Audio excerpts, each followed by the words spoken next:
Also die Stelle, die ist mir ja nicht egal, gell? Komisch, Jetzt Alter. sieht es aus, als wenn da Rauch von unserem Lagerfeuerchen, was ganz da hinten ist, durchs Wasser, durch diese Blubberlöcher aufsteigt.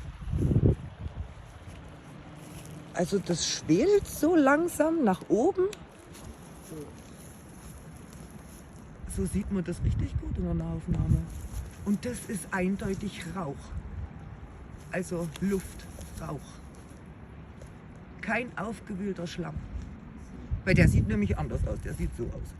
Und hier ist überall Rauchschwaden. Unter Wasser. Also das habe ich noch nicht gesehen so. Sehr interessant.